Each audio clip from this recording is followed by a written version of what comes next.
Ce vendredi 6 septembre 2024, l'hôtel Cham de Kalemi a servi de cadre d'ouverture des travaux du 23e cycle d'analyse du cadre de classification de la sécurité alimentaire IPES en sigle pour de Kalemi, comprenant les provinces du Haut-Katanga, de Olomami, du Lualaba et du Tanganyika, avec comme objectif preuve énorme pour de meilleures décisions en sécurité alimentaire et nutritionnelle. C'est le ministre provincial de l'Agriculture, de la Pêche, du Tourisme et du Développement rural, Mpongwe Moulapi Raphaël, a préparé ses assises pour représenter le gouvernement du Tanganyika et en sa qualité de ministre sectoriel. Plusieurs personnalités des organisations internationales et experts nationaux, dont les chefs du bureau des FAO et du PAM, ont préparé ces analyses. C'est autour de cette table ronde que des analyses approfondies seront menées afin de déterminer les facteurs clés qui sont à la base de l'insécurité alimentaire de la population. Prenant parole pour souhaiter la bienvenue à tous les participants, les représentants du chef du bureau du programme alimentaire mondial PAM en sigle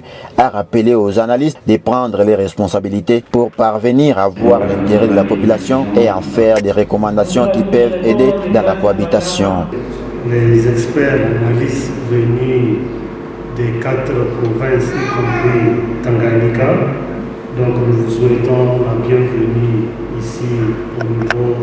de Kalemi, comme on dit chez nous,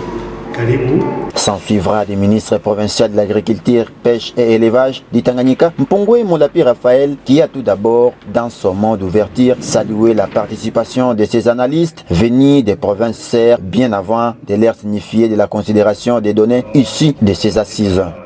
Mesdames et messieurs les analystes, membres des différents GTT, bonjour. Je tiens à saluer très spécialement les équipes venues des provinces sœurs du Haut-Katanga, du Olomami et du Lualaba, qui ont effectué des centaines de kilomètres pour se joindre à nous pour cet exercice intellectuel de haute portée et d'une pertinence capitale. Depuis l'investiture du gouvernement provincial de Tanganyika,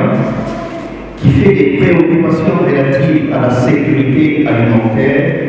l'un de ses piliers de soutien et qui ne ménagera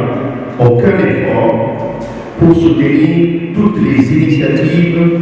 allant dans le sens d'amener nos populations à sa souveraineté alimentaire.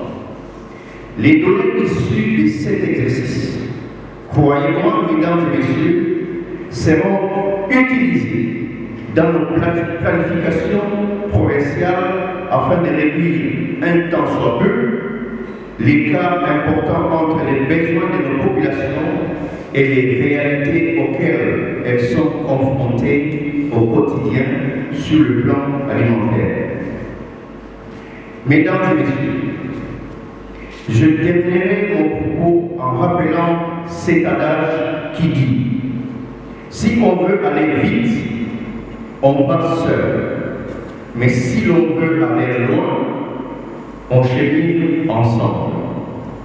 Il s'est de signaler que les ministres provinciaux de l'agriculture, pêche, élevage s'engagent à lutter contre l'insécurité alimentaire en province, souci majeur des gouverneurs de province, l'honorable Christian Kitungwa Mouteba.